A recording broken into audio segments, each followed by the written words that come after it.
आपकी ओर से 21 पद मुद्राएं भगवान श्री परशुराम जी महाराज के चरणों में और 21 पद मुद्राएं महापुरुष श्री राम जी के श्री चरणों में आपने भेंट किए हैं। बहुत बहुत भैया को धन्यवाद। राघवेंद्र, क्योंकि सेवा धर्म कभी भी नहीं कहता कि ऐसा कर्म किया जाए। सेवा धर्म क्या कहता है? सेवक से जो करे सेवकाई, हरि करनी कई करे लड़ाई। यह कार्य सेवकाई का नहीं हुआ। सेवा धर्म कहता है सेवक ही तो साहिब सेवकाई और करे सकल सुख लोभ बिहाई। सुख और लोभ को छोड़ करके सेवा धर्म का अनुपालन करे। राम जिसने भी ऐसा कृत्य किया है वो शत्रु है। सुनो राम जय शिव धर्म जानो सहस्रास बाहु सम रिपु मोरा। जिसने भी भगवान शिव के महान आयुध का खंडन किया है राम, वह मेरा सहस्त्र बाहु अर्जुन के समान का शत्रु है, बैरी है, हरि है, रिपु है।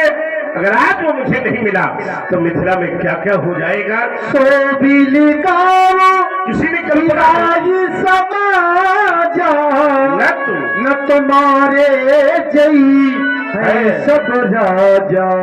देखो सब राजा मारे जाएंगे, अभी से न घबराओ, अभी किसी को नहीं मारेंगे। भाई धनुष तोड़ने वाला हमें मिल जाए, हमें किसी से क्या लेना देना है भाई। बाहर आ जाए, नहीं आ रहा तो आप लोग भी तो धनुष तोड़ने आए थे ना, आप लोग बाहर हो जाइए। इन दोनों क्रियाओं पर कार्य क्रियान्वित नहीं किया गया राम तो तुम सर्वप्रिय हो कह दो कि फरसा उठाएगा। और सौगंध भोलेनाथ की जब फरसा उठा रहे तो बचा कोई नहीं। और आज भी अगर फरसा उठाने के लिए विवश किया गया तो बचेगा कोई नहीं। न तुम्हारे जई है सब सब सब राजा, लेकिन कब जब धनुष तोड़ने वाला अलग नहीं होगा तब मारे गई है सब। हमारे भैया राजेश बुद्धा यादव जी, आपने हमारी श्री रामलीला समिति के लिए 2100 पद मुद्राएं सहयोग प्रदान किया है। भैया को बहुत बहुत साधुवाद, धन्यवाद। और हमारे भैया विष्णु सोनकर जी हाजीपुर गंग निवासी हैं। आपने भगवान श्री परशुराम जी और श्री राम जी के श्री चरणों में आपने संयुक्त रूप से 51 पद मुद्राएं भेंट किए हैं। भैया को बहुत बहुत साधुवाद, धन्यवाद। और हमारे रामचंद्र साहू जी कुशलोपुर निवासी हैं। आपने 21 पद मुद्राएं श्री चरणों में भेंट किए हैं। बहुत बहुत धन्यवाद भैया को, साधुवाद। और हमारे आदरणीय डॉक्टर आशीष जी, आप एक निवासी हैं।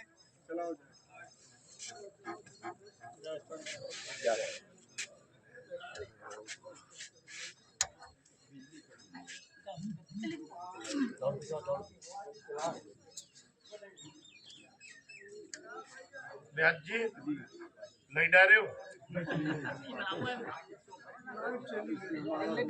कोई बात नहीं, प्रारंभ होगा, आप धैर्य बनाए रखें।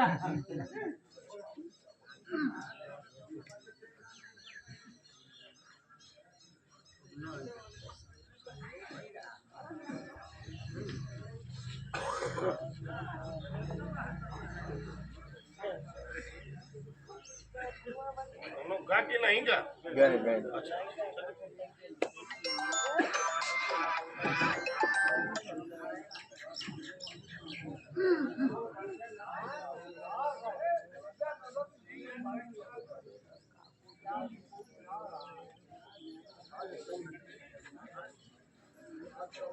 हाँ, गरम मिला चाहिए।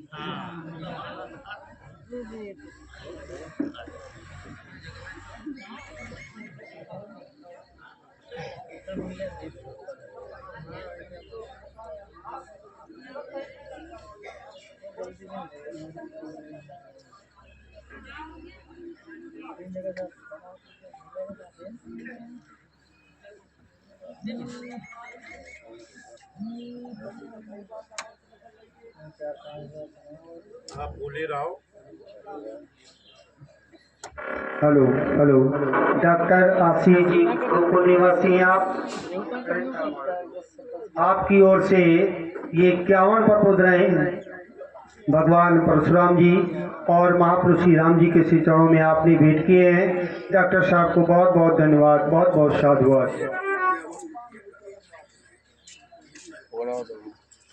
हमारे भैया किशन जी आपकी ओर से 101 पद मुद्राएं हैं, 151 पद मुद्राएं श्री रामलीला समिति के लिए सहयोग प्रदान किया है। भैया को बहुत बहुत साधुवाद, धन्यवाद। सोनी मोनी बचन लखन मुस्कानी बोले परशु धरहि अपमानी।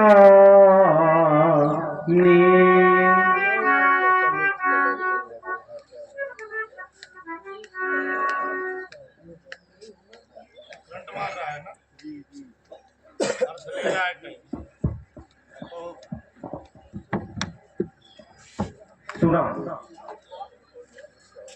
आप सभी लोगों ने श्री भार्गव परशुराम जी की वाणी धनुष तोड़ने वाले के विरोध में श्री परशुराम जी ने कह दिया, जिह शिवधनु तोड़ा सहस बाहु सम सो रिप मोरा, सो बिलगाओ बिहाई समाजा नत मारे गए हैं सब। धनुष तोड़ने वाला सो बिलग आओ समाज से अलग होकर आ जाए, अथवा बिहाई समाजा समाज ही उसको छोड़ के अलग हो जाए। यदि ऐसा नहीं किया गया तब सभी राजा मारे जाएंगे। मैं विचार करने लगा,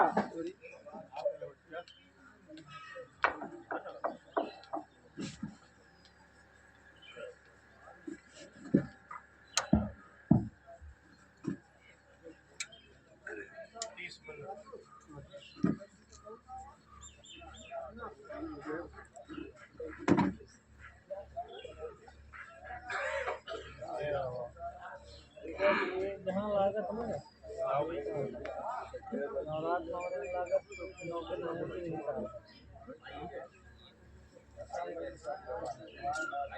बोल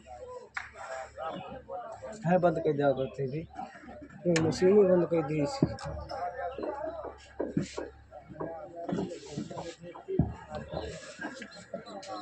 अगर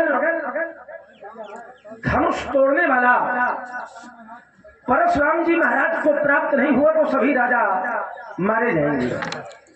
मैं विचार करने लगा, कुछ समय पूर्व जब यही धनुष नहीं टूटा था, धनुष का खंडन नहीं हुआ था, तो महाराज जनक व्याकुल थे, और व्याकुल इसलिए थे क्योंकि धनुष नहीं टूटा। धनुष का ना टूटना श्री जनक जी के सामने एक समस्या का रूप ले चुका था।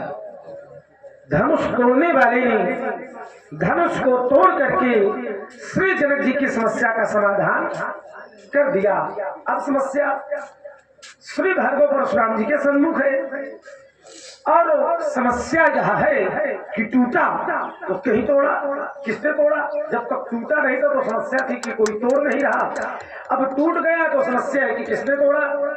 हमारे भैया प्रभु श्री राम जी बड़े ही नम्र एवं सरल स्वभाव के महात्मा जी के समीप पहुंचे, हाथ जोड़ करके बोले, नाथ शंभुधन भंजनी हारा होई क्यों गदास आय स्वाह कही।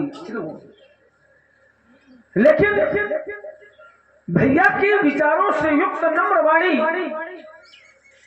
श्री भार्गव परशुराम जी के समझ में नहीं। चलो भैया की वाणी इनके समझ में आवे अथवा ना आवे, लेकिन ईमानदारी से इस बात को हमको पूर्ण विश्वास है कि हमारी वाणी बहुत जल्दी समझेंगे। महात्मा जी प्रणाम। कुमार और महाराज सब कुशल मंगल? नहीं, देखो कितना विचित्र बालक है।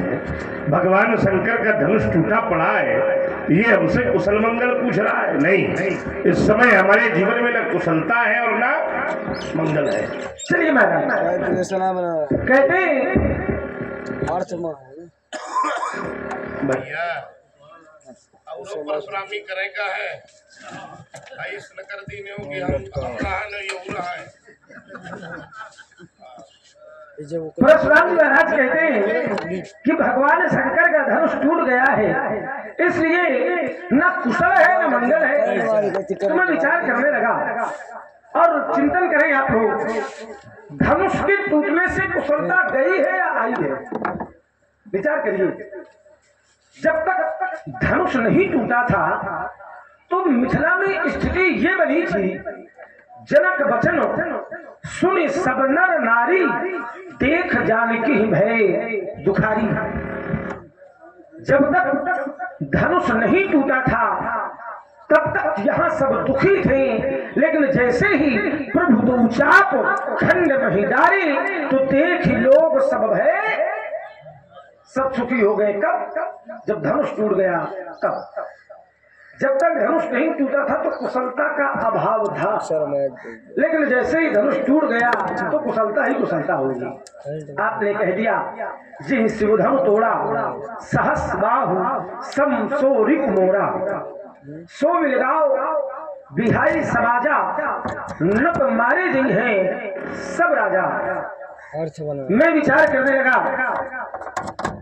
सिद्धांत कहता है मात पिता प्रभु गुरु के बानी, बिन ही विचार करिए शुभ जानी। माता पिता प्रभु और गुरु की वाणी को बिना विचारे ही शुभ मान के कर देना चाहिए। देखिए समाज का रूप अच्छा बना है और ये सत्यता है कि जब हम घर से निकले तो बड़ी चर्चाएं सुनी यहाँ पर, और जब यहाँ आए तो यहाँ भी ऐसा लगा, बताया कि समाज के बहुत प्रेमी है, बहुत सुनते हैं। अर्धालिया मानस की वही होती हैं, बोलना सबको वही है, लेकिन उन अर्धालियों में भी अगर कुछ नया चिंतन निकले, कुछ नया खोज के लाया जाए, आनंद तब बनता है।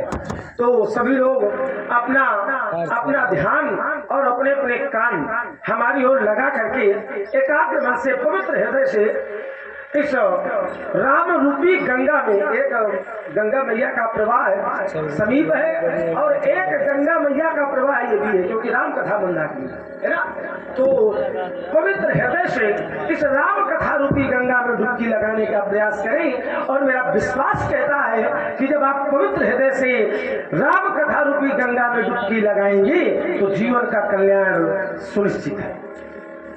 आचार्य कहते हैं मात पिता प्रभु गुरु के वाणी, बिन विचार करिए शुभ जानी। माता पिता प्रभु और गुरु की वाणी को बिना विचारे ही शुभ मान करके कर देना चाहिए। क्यों? क्योंकि उचित की अनुचित किए विचारू, धर्म जाई सिर पाता पहाड़ी।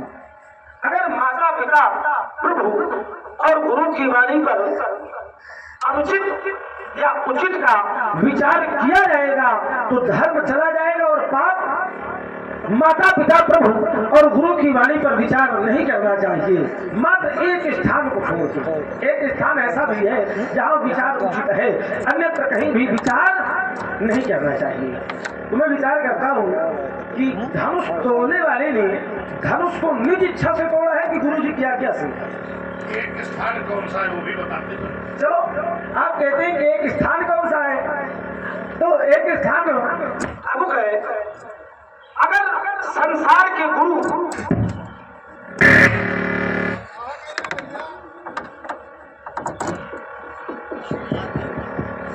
बढ़िया बोला ही नहीं था।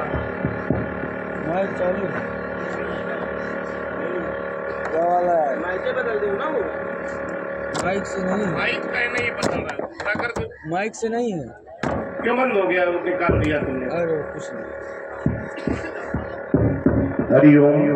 चलो। पंडित जी के हाथ का प्रभाव है कि जो पहुंच जाए वह बिगड़ जाए। पंडित जी के हाथ का प्रभाव नहीं, तुम्हारे बोलने का सुगुना है। जब तक नहीं बोले हो तब तक सब चकाचक रहा है। महाराज अच्छा, आप बोलना शुरू किया तो हरकत शुरू हो गई। हमारे बोलने का प्रभाव होता तो बिगड़ता ये। अब देखो, अब हम आए, अब देखो बनते हैं कि बिगड़ते हैं, ये भी समय हमें बताएगा। लगता है कि माइके वाले तो 60 गांठ कर लिए। चलिए, पंडित जी गड़बड़ कर दे हो। तो स्वामी महाराज कहते हैं वो एक स्थान कौन सा है? वाह, क्या बात है। लाओ। संसार के गुरु अगर भगवान से मिलने के लिए रोके तो संसार के गुरु को छोड़ देना चाहिए और भगवान के पास पहुंच जाना चाहिए। संसार के पिता अगर परम पिता से मिलने के लिए रोके तो संसार के पिता को छोड़ दो और परम पिता को जाकर के पकड़ लो। संसार की माता अगर भगवान के मार्ग में जाने से रोके तो संसार की माता को छोड़ के जगत माता के चरणों को पकड़ लो। ये वो एक स्थान है जहां पर यदि इनकी बात ना भी मानी जाए तो कोई दोष नहीं लगता है, अन्यत्र हर स्थान पर इनकी बात मानना अनिवार्य। माता पिता प्रभु गुरु की वाणी को मानना चाहिए। तो ईमानदारी से बताइए, धनुष तोड़ने वाले अपनी इच्छा से धनुष तोड़ा है या गुरु जी की आज्ञा से? अरे बहुत सन्नाटा है, का दबाव माने होगा इनका कि पुरानी जान पहचान आंख हो रही है। यह सब नहीं, बिल्कुल खुल के, हाँ पूरी चेतना के साथ बोलिए आप लोग। धनुष तोड़ने वाले ने धनुष को तोड़ा गुरु जी की आज्ञा से। और आचार्य कहते हैं कि जो कार्य गुरु आदेश से किए जाते हैं उन कार्यों में कोई दोष नहीं होता है। जो कार्य गुरु आदेश से किए जाते हैं उन कार्यों को करने में करने वाले को कोई दोष नहीं लगता। कैसे? ठीक वैसे नहीं लगता जैसे कमल का पुष्प जल में रहता है। कमल का पुष्प जल में रहता है। नवीन बात यह है, देखिए महाराज, कमल का पुष्प जल में रहता है लेकिन जल से अलग रहता है, पृथक रहता है, बाहर रहता है। जल चाहे जितना बढ़ जाए लेकिन कमल का पुष्प कभी जल में लिप्त नहीं होता, वो सदैव बाहर रहता है। ब्रह्मांड धाय कर्माणि संगत कृत्वा क्रोधशा लिप्ते तेन पापेन पद्म पत्र मिवाम्यशा। तो जो कार्य गुरु माता पिता के आदेश से किए जाते हैं उन कार्यों को करने में करने वाले को कोई दोष नहीं लगता है। धनुष तोड़ने वाले ने धनुष को तोड़ा है गुरु जी के आदेश से। अच्छा, गुरु जी के आदेश से तोड़ा है तो फिर धनुष तोड़ने वाला दोषी कैसे हो सकता है? क्योंकि सिद्धांत कहता है कि जो कार्य गुरु आज्ञा से किए जाते हैं उन कार्यों में कोई दोष नहीं लगता। उन कार्यों में जब कोई दोष नहीं लगता तो परशुराम जी फिर धनुष तोड़ने वाले को अपना शत्रु अपराधी क्यों मान रहे हैं? कारण क्या है? क्योंकि दोष नहीं लगता जब गुरु आदेश से कार्य किया जाएगा तो दोष नहीं लगेगा। और जब दोष नहीं लगेगा यहाँ थोड़ी माहौल बनता है तो तुम्हारा ये सब शुरू हो जाता है, बिगड़ जाता है।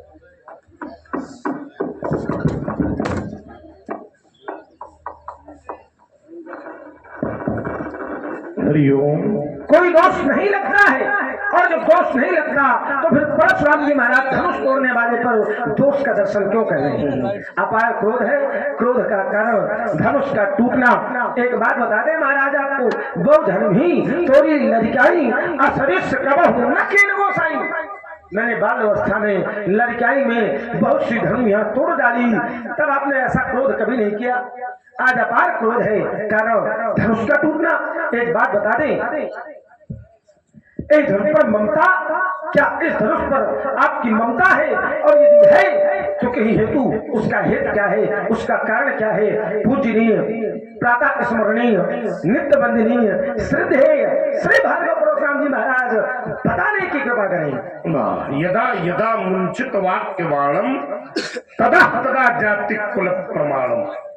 व्यक्ति जब जब बोलता है तो उसकी बोलने मात्र से ही उसकी जाति और कुल का पता लगा लिया जाता है। और लक्ष्मण बोल रहे हैं तो सुनी मुनि वचन लखन मुस्काने और बोले परसु धरे ही। अब हम नहीं कहेंगे, आप लोग अपना इसका निर्णय करते रहिए। कुछ बातें लक्ष्मण की आई है, सबका ध्यान एकाग्रित करूंगा।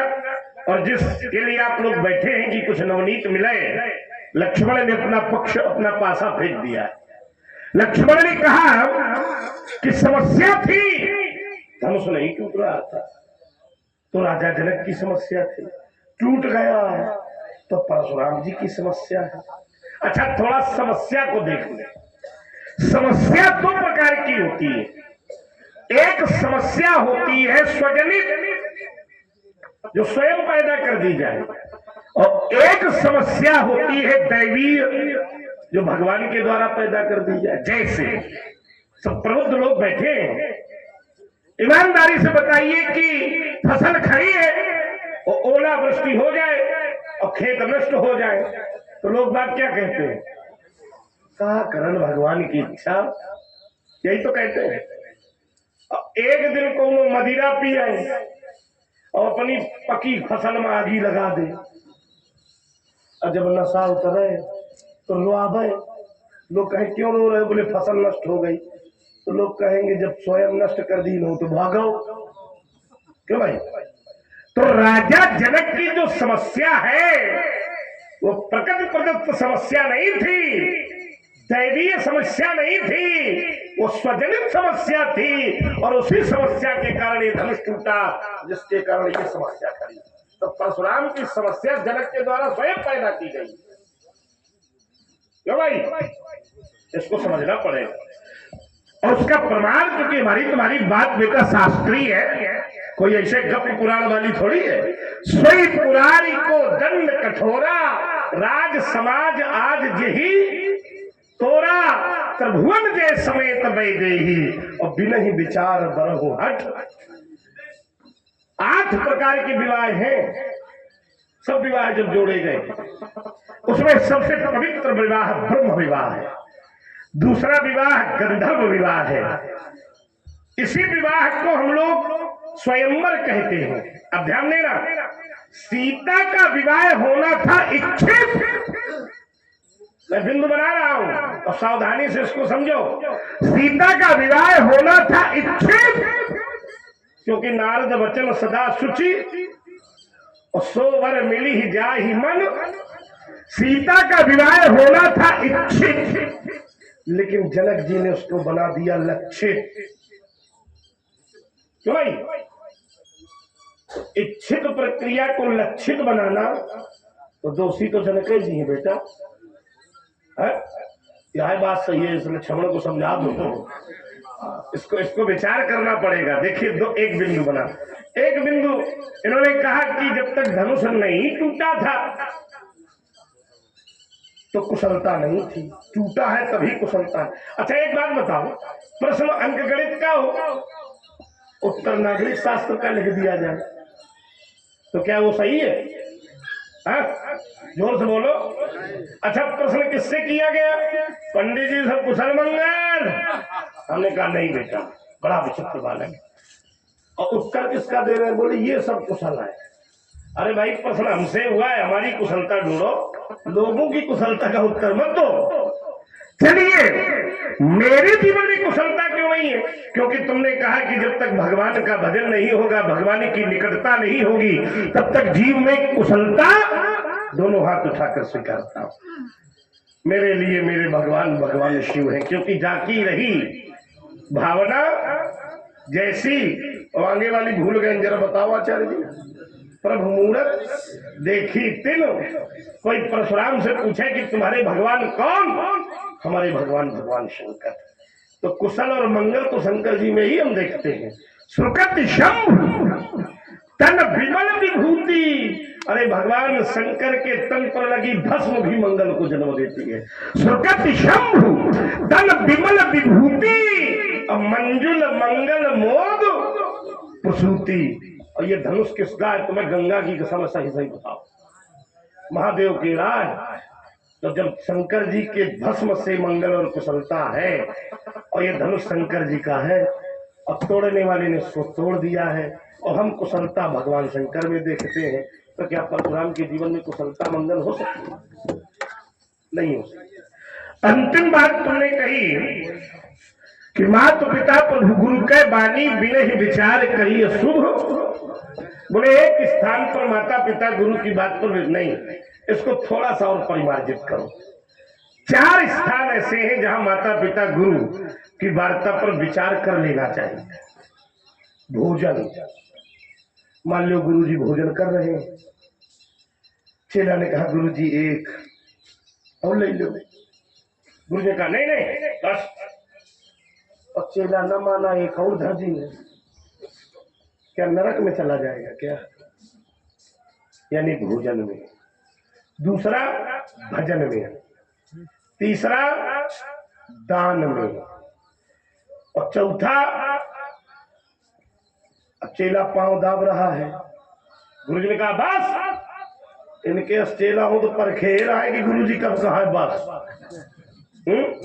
अब चेला नहीं माना और भाव बस पैर दाबने लगा, तो क्या उसको नरक मिलेगा? नहीं, शास्त्र कहते हैं कि 4 स्थानों पर अगर सेवा भंग भी हो जाती है, तुमने कहा कि गुरु आज्ञा से धनुष तोड़ा गया है, इसलिए तोड़ने वाला अपराधी नहीं है।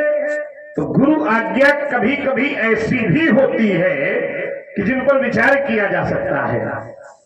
बोले यहाँ विचार करने योग्य नहीं है, क्योंकि ये धनुष भगवान शिव का है, तो तोड़ने वाले को विचार करना चाहिए। जिस धनुष का निर्माण परमार्थ के लिए हुआ हो, जिस महात्मा दधीच ने हड्डियों का दान संसार को बचाने के लिए किया हो।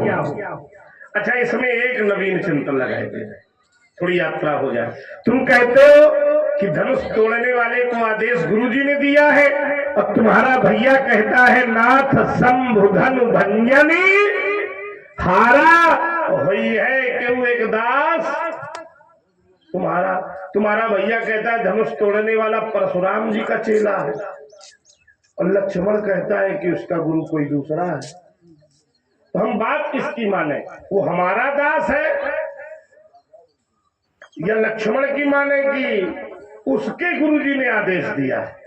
दोनों बातें भाइयों की अलग अलग हैं। तुम्हारा भैया कहता है हुई है क्यों एक दास तुम्हारा, यानी हम गुरु हैं और वो हमारा दास है, हम स्वामी हैं वो सेवक है, और तुम कहते हो कि इसके गुरुजी ने आदेश दिया है। तो हमने तो आदेश दिया नहीं है। ठीक, तो आदेश देने वाला गुरु कौन है? पहले इसकी समीक्षा होनी चाहिए। क्या सचमुच वो गुरु है? गुरु कौन होता है? इस विषय पर भी थोड़ी समीक्षा होनी चाहिए। इसलिए बोलत तो ही न संहारी, विस्तार न हो, थोड़ी थोड़ी बातों का आदान प्रदान हो। बोलत तो ही न संहारी, धनु ही शब्द पुरार धनु विदित सकल संसार। चलिए महाराज, आपने कहा कि धनुष तोड़ने वाला कहता है कि नाथ शंभु धनु भंजनी हारा होई क्यों एक दास तुम्हारा। वो परशुराम जी का शिष्य है, और लक्ष्मण कहता है कि गुरु ने आदेश दिया, तो बात किसकी माने? देखिए महाराज, प्रायः ऐसा होता है कि जो बड़े होते हैं, जो महान होते हैं, वो कभी ये नहीं कहते कि मैं बड़ा हूं। जैसे एक स्थान पर एक व्यक्तित्व, एक महान व्यक्तित्व कहते हैं कि एक मंदमय मोह बस। आप लोग पहुंचने का प्रयास करें। एक महान व्यक्तित्व कहते हैं कि एक मंदमय मोह बस कुटिल हृदय अज्ञान। वो कहते हैं कि मैं मोह के वशीभूत हूँ, कुटिल हूँ, अज्ञानी हूँ। तो क्या वो व्यक्ति अज्ञानी है? ना, वो तो ज्ञानी नामक अग्रगण्य है, ज्ञानियों में भी अग्रगण्य है। लेकिन वो कहते हैं कि मैं अज्ञानी हूँ, वो कहते हैं कि उनकी महानता है।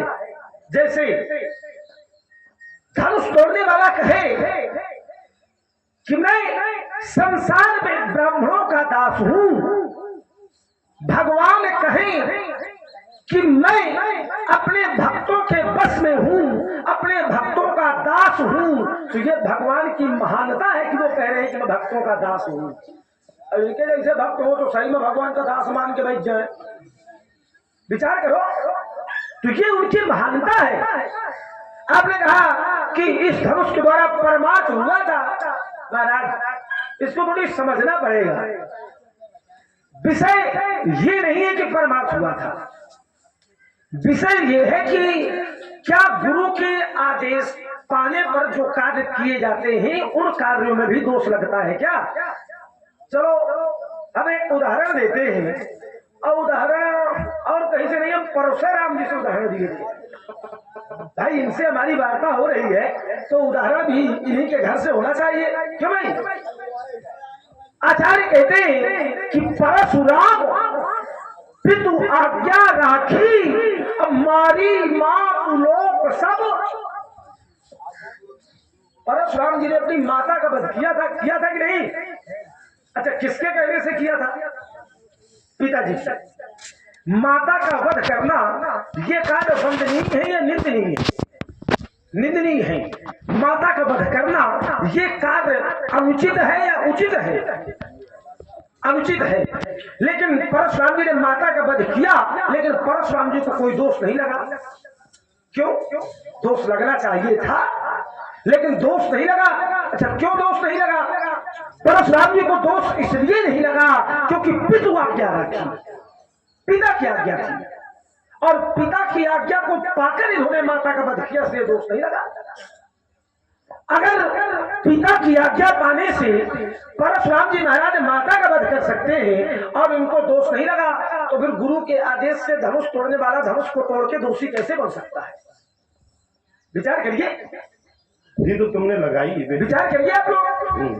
अब आइए, क्योंकि आपने कहा है कि थोड़े थोड़े में, तो हमारा भी प्रयास रहेगा थोड़े थोड़े में, इसलिए क्योंकि अगर प्रतिद्वंदी दिव्य हो तो आनंद भी बड़ा दिव्य होता है, और खड़िया वाले मिल जाए तो कोई जाता नहीं है। लेकिन जब प्रतिद्वंदी सामने आप जैसा हो तो अंदर से कुछ नया निकलता है और कुछ नवीन चिंतन प्रस्तुत करने का मन होता है, तो थोड़े थोड़े में रहे। आपने कहा समस्या, तो समस्या पर आपने एक चिंतन दिया, बोले विवाह 8 प्रकार के होते हैं। बोले जनक ने इच्छित विवाह को लक्षित बना दिया। अच्छा, ईमानदारी से बताइए, मिथिला में अभी विवाह हुआ है या स्वयंवर? स्वयंवर। आप लोग न बोलो, काहे न बोलो? इसलिए न बोलो कि दोनों तरफ की बातें सुनो तब बोलो। चलो, क्या हुआ है? विवाह है या स्वयंवर? स्वयंवर। स्वयंवर, इसी की बात होगी। क्योंकि रहा विवाह तो ये स्वयंवर हुआ है। स्वयंवर कितने प्रकार के होते हैं? 3 प्रकार के, इच्छित, लक्षित और शौर्य। इच्छित, लक्षित और शौर्य। तो ये लक्षित स्वयंवर है। यहाँ पर धनुष लक्ष्य के रूप में आधारित रखा गया है कि जो धनुष को तोड़ देगा वो उसका सीता के साथ विवाह होगा।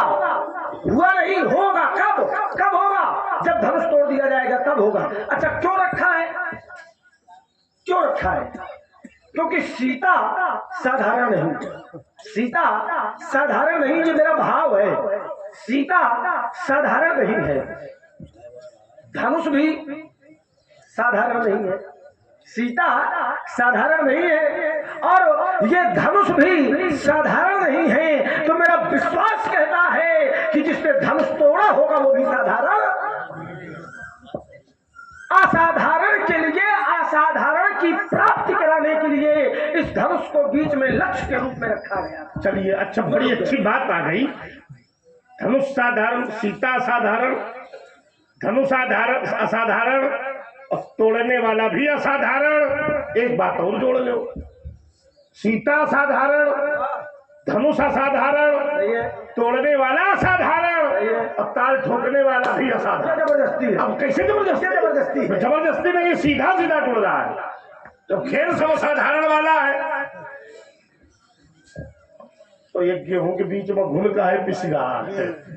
भाई, जब सब खेल असाधारण वाला है तो असाधारण वाले निपट लेंगे। आइए, एक बात इसने बड़ी चुभती हुई रखी है, और हमारे घर से रखी है। बोले परशुराम जी ने अपनी पिता की आज्ञा से माता को मार दिया, दोष नहीं लगा। तो धनुष तोड़ने वाले गुरु की आज्ञा से धनुष तोड़ दिया तो दोष क्यों लगेगा? आइए, इसको थोड़ा सा, और यही निर्णय हो जाएगा चटपट तुरंत। परशुराम को अपनी माता का वध करने के बाद दोष नहीं लगा, क्योंकि माता का वध जब परशुराम ने किया तो पिता ने कहा, बेटा वरदान मांग, मैं तुझसे बहुत प्रसन्न हूं। तो परशुराम ने अपनी माता को मारा और अपनी भक्ति के बस पर अपनी माता को जीवन दान दिलाया, तो दोष मुक्त हो गए। अब ऐसा जोड़ देना तो तुमको साधुवाद है। गुरु जी की आज्ञा से अगर उसने धनुष तोड़वा दिया है और इस धनुष को जीवन दान दिला दे, पिता परशुराम की तरफ से दोष मुक्त हो जाए। तो सीधा तर्क भाई, सीधा सीधा तर्क है। तर्क को तर्क से जोड़ दिया जाए। परशुराम को दोष नहीं लगा, क्योंकि भाइयों और माता को पुनः जीवन दान दिला दिया। ऐसे धनुष तोड़ने वाला भी अगर हमारी कोटि का है, इस सिद्धांत का पालन करने वाला है, तो भक्ति में वो शक्ति होनी चाहिए कि फिर से धनुष को जीवन दान। हमारा विरोध तो अपने आप समाप्त हो जाएगा। सीधी सीधी बात जुड़ रही है और इसको जोड़ना भी चाहिए। तुमने कहा स्वयंवर 3 प्रकार के होते हैं, इच्छित, लक्षित और शौर्य। तो ये लक्षित स्वयंवर है कि शौर्य स्वयंवर है, इसको थोड़ा समझना पड़ेगा। अगर तुमने 3 विभाग कर दिए हैं तो ये लक्षित और शौर्य दोनों है। हाँ, इसलिए हमने उसको 2 प्रकार से ही कहा था कि लक्षित। अब जरा इसको विचार करिए। अब मैं फिर एक दांव लगा रहा हूं, सावधान होना, क्योंकि बालक तुम परिपक्व हो इसलिए थोड़ा सा प्रयोग कर रहा हूं।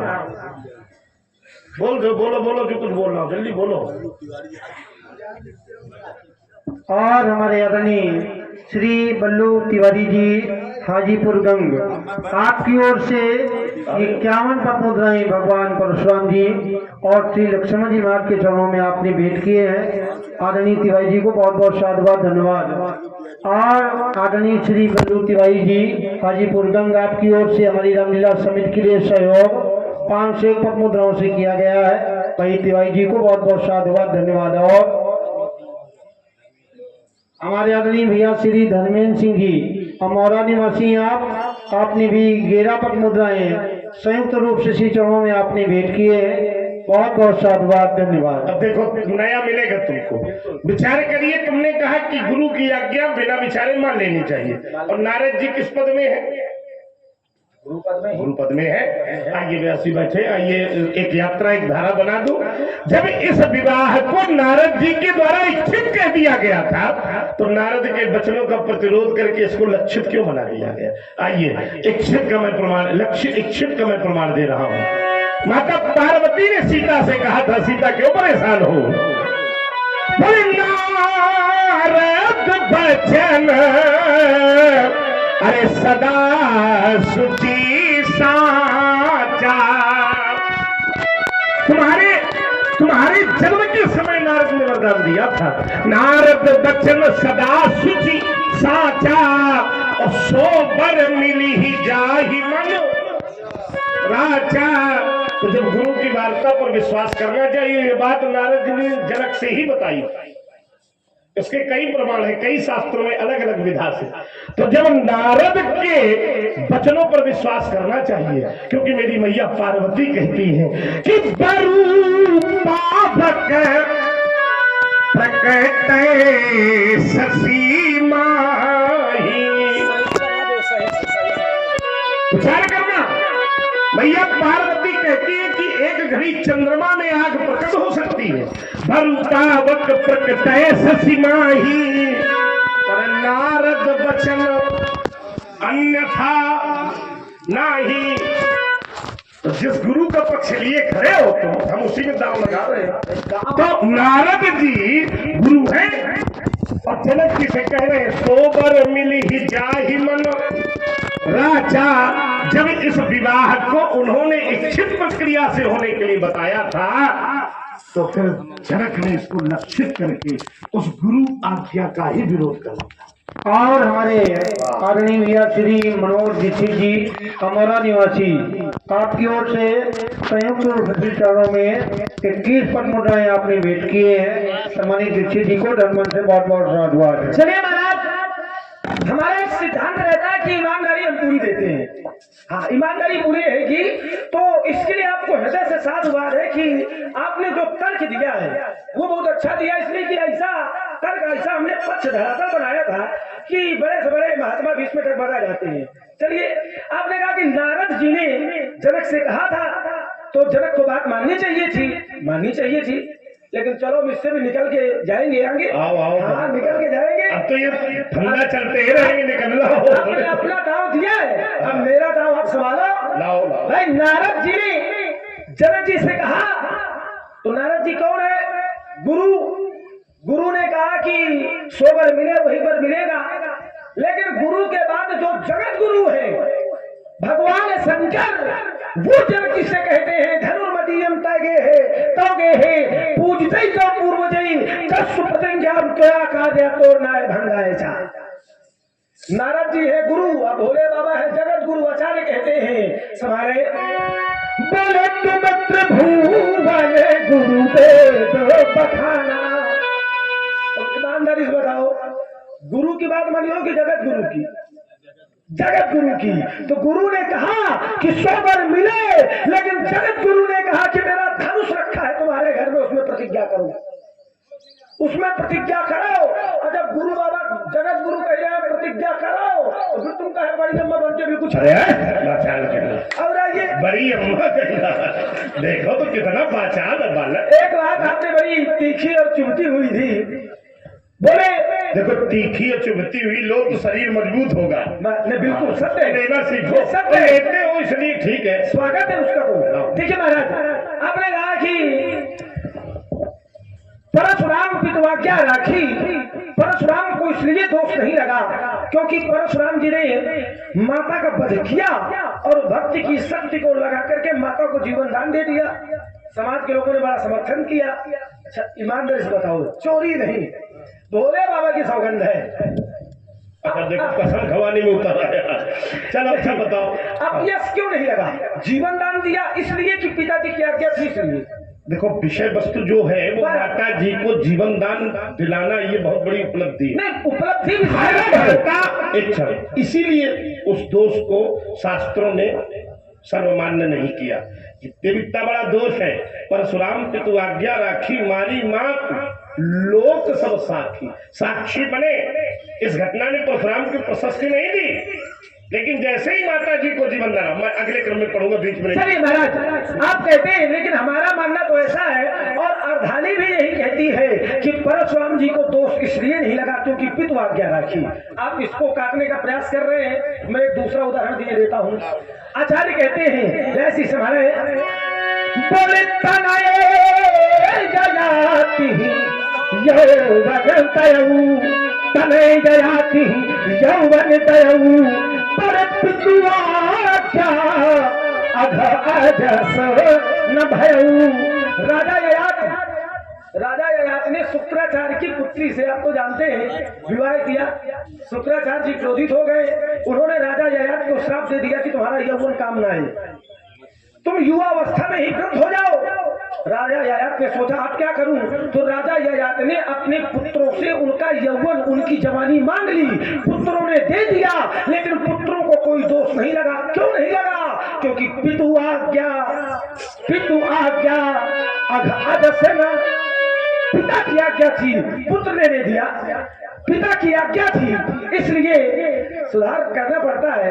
न पाप लगा न अभ्यास लगा, न पाप लगा न अभ्यास लगा। थोड़ा सा इसमें सुधार, और इसलिए रोक रहा हूँ। हमारे श्री राजकुमार जी द्विवेदी जी, आपने ये 25 पद मुद्राएं भगवान परशुराम जी महाराज के चरणों में, 25 पद मुद्राएं श्री लक्ष्मण जी महाराज के चरणों में, 25 पद मुद्राएं व्यासपीठ पर, और 25 पद मुद्राएं हमारे मंडलाधीश जी बैठे हैं राजू शुक्ला जी, इनके लिए भी उन्होंने प्रदान किए हैं। अब 25 बचे वो अपने लिए बोल ले, हो गए।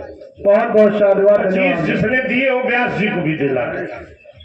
वो 4 हमारे हरिश्चंद्र भैया, आप सिमराटा निवासी रामलीला के सक्रिय सदस्य भी हैं। आपकी ओर से भी संयुक्त रूप से श्री चरणों में 21 पद मुद्राएं आपने भेंट की हैं। बहुत बहुत धन्यवाद साधु। लक्ष्मण एक बात का अनुभव किया तुमने यहाँ आकर के, लीला तो तुम हर जगह करते हो, और हमारा सौभाग्य है कि कई वर्ष हमने यहाँ सेवा की।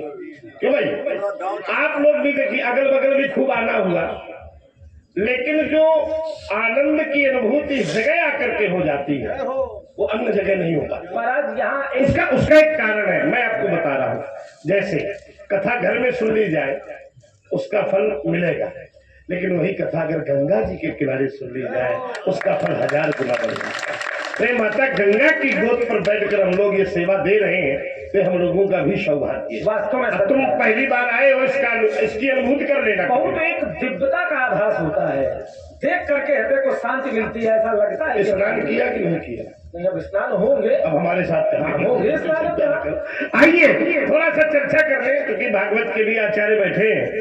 इन्होंने कहा कि उन्होंने शुक्राचार्य जी की बेटी से विवाह कर लिया, इसलिए श्राप मिल गया। इसको अन्यथा न लेना, मैं इसलिए इसको बीच में रोक रहा हूँ जी, क्योंकि तुम बड़े पवित्र हृदय वाले बालक हो। विवाह शुक्राचार्य जी की बेटी से किया, इसलिए श्राप नहीं दिया। उसका एक कारण और है, सभी लोग ध्यान से अगर सुनना चाहो तो सुना दे। राजा ययाति एक बार शिकार खेलने के लिए जंगल में गए। शुक्राचार्य जी की बेटी का नाम था देवयानी। उनकी एक सहेली थी उसी राज्य के राजा की पुत्री, जिसका नाम समिष्ठा था। ठीक, दोनों सहेलियां थी। एक कुएं में स्नान कर रही थी, तो देवयानी ने धोखे से राजकुमारी के वस्त्र पहन लिए, सहेली के वस्त्र पहन लिए। बड़ा क्रोधित हुई सहेली समिष्ठा ने राजकुमारी देवयानी को कुएं में धकेल दिया। अब चली गई। अब यहाँ प्राण बचाओ की पुकार। शिकार खेलते खेलते ययाति उस कुएं के पास पहुंच गए। उन्होंने देवयानी को बचाया। देवयानी ने कहा कि तुम मेरे प्राणनाथ हो, हमसे विवाह करो। ययाति ने कहा कि तुम हो ब्राह्मण और मैं हूं क्षत्रिय, हमारा तुम्हारा प्रेम मुश्किल है, हो नहीं सकता, हमारा आपका विवाह हो नहीं सकता। तब देवयानी ने कहा कि मुझे बृहस्पति पुत्र कच का श्राप है कि मुझे ब्राह्मण पति ही नहीं मिलेगा, आप मुझसे विवाह कीजिए। विवाह हो गया, शुक्राचार्य जी की अनुमति से विवाह हो गया। अब शुक्राचार्य जी को जब पता चला कि मेरी बेटी को कुएं में ढकेल दिया, तो पूरे राज्य को जलाने लगे। तब वो राजा चरणों में लेट गया कि प्रभु और कोई दंड दे दीजिए, मेरी बेटी ने अपराध किया है तो दंड मेरी बेटी को दे दीजिए, संसार को आप मुक्त कर दीजिए कमलेश भैया। तो उत्तर हुआ कि ठीक है, जहां मेरी बेटी बहू बनकर जा रही है वहां तेरी बेटी दासी बनकर के जाएगी। इस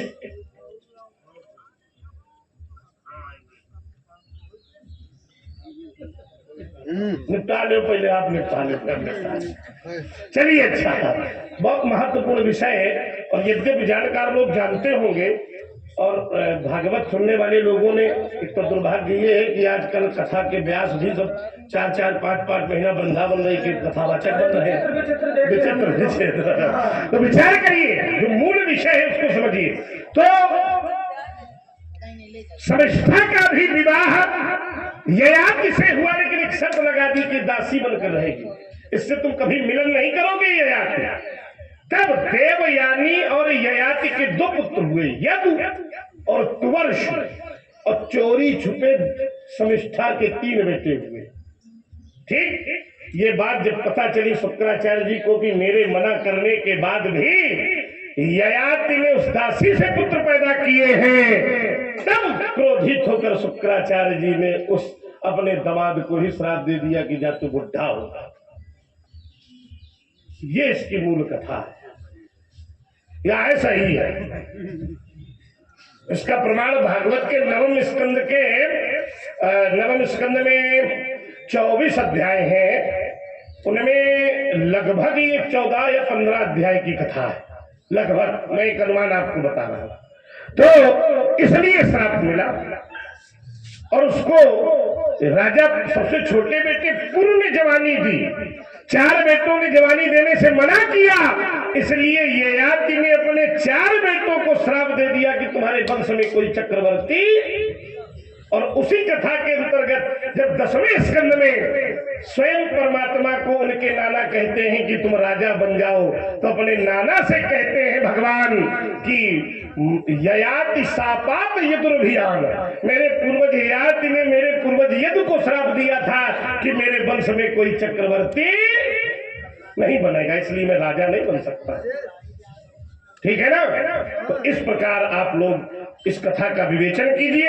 आइए, मैं एक और बात लगा रहा हूं। तुमने कहा कि गुरु की बात मानी जाएगी कि जगत गुरु की मानी जाएगी, तो तुमने कहा जगत गुरु तो भगवान शंकर है, लेकिन शास्त्र कहता है जगत गुरु ब्राह्मण।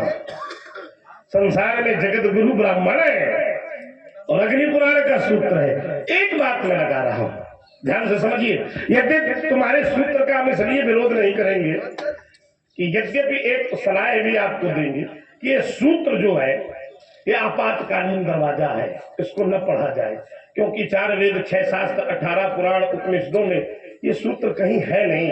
ये सूत्र एक अलग जगह की स्थिति का है। और परशुराम अगर ये सूत्र सुन लेंगे कि भगवान शंकर ने आदेश दिया है, तो परशुराम का धरातल संवाद का वहीं से खत्म, क्योंकि जिस आदेश को भगवान शंकर ने दे दिया है तो उसमें फिर परशुराम विरोधी बनकर, हाँ तुम्हारे इस तत्व को हम जांचेंगे, अगर सच में तुम्हारी बात ये सत्य है कि भगवान शंकर के आदेश से तोड़ा गया है, तो हम भी धनुष तोड़ने वाले को स्वीकार कर लेंगे।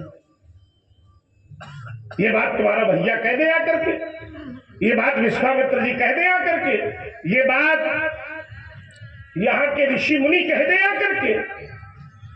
अब तुम लड़का हो चाहे जो कुछ कह दो, सब बात थोड़ी मान लेंगे, है ना। आइए, अगर जगत गुरु का आदेश होता तो व्यास जी और संभालो, मैं ज्यादा विस्तार नहीं करूंगा, विस्तार हो ही गया है, लेकिन फिर भी एक अधाली कह के तर्क की दिशा दे रहा हूं। अगर यहाँ पर नारद जी गुरु हैं और गुरु की आज्ञा का पालन नहीं किया जनक ने, इसलिए सीता भी इस प्रण के विरोध में खड़ी होकर कहती है कि दारुण हठ ठानी। अब बताओ, सीता किसके पक्ष में, नारद के पक्ष में है कि जगत गुरु के पक्ष में? तो माने जनक गड़बड़ कर दिया जनक ने। विषय वस्तु यही है, जब सीता अपने इच्छित पति को देखती है और सामने लक्षित प्रण को देखती है, तो अपने पिता के ऊपर उंगली उठा देती है। अहम तात दारुण हठ, काहे मुंह बनाए, चंदा कुछ कमाया है क्या? चिंता न करो, अभी खुद आ आया है। अहम तात दारुण हठ ठानी और समझत नहीं कछु लाभ ना, नख सीख देख इच्छित, अपने बर को देख रही है। नख माने बताओ भाई, नख माने नाखून, नख और सिख माने चोटी, नाखून से लेके चोटी तक अपने बर को देखा जो इच्छित था। नख सिख देख अमुख के शोभा, और स्थिति क्या हुई? पितु पन सुमीर, सुमीर पितापन मन अति क्षोभा। तो ये तो नारद जी के पक्ष में सीता खड़ी है। अगर जगत गुरु का आदेश होता तो सीता जैसी बालिका कभी भी जगत गुरु के विरोध में खड़ी नहीं होती। इसलिए तुम्हारी बात मिथ्या लगती है, इस पर पुनर्विचार, इस पर पुनर्विचार याचिका डालो, बोध करके फिर से बोलो। आपने एक भावात्मक शैली का प्रयोग करते हुए उत्तर दिया, लेकिन देखिए भाव पक्ष का उत्तर अलग बन जाता है और ज्ञान पक्ष का उत्तर अलग बन जाता है। अच्छा, मान्यता किसको देनी चाहिए, भाव को कि ज्ञान को? ये व्यक्ति के ऊपर आधारित है। व्यक्ति क्यों आचार्य? हाँ, आवाज जरा, ये एक क्षण यहाँ वाला गलत ही जाता है कभी कभी। महाराज, मान्यता आप कहते हैं मान्यता किसको देनी चाहिए, तो ये व्यक्ति के आधार पर है। इसलिए क्योंकि अगर भक्त है तो भाव पक्ष को मान्यता देगा, और अगर ज्ञानी है तो ज्ञान पक्ष को मान्यता देगा। ये दो व्यक्तियों पर आधारित है कि वो व्यक्ति कैसा है। आपने कहा कि सीता विरोध कर रही है, और आपने अपनी ही बात में मेरा भी उत्तर कर दिया। ध्यान दीजिएगा, आप कहते हैं सारे बोले हरे दारुण हठो,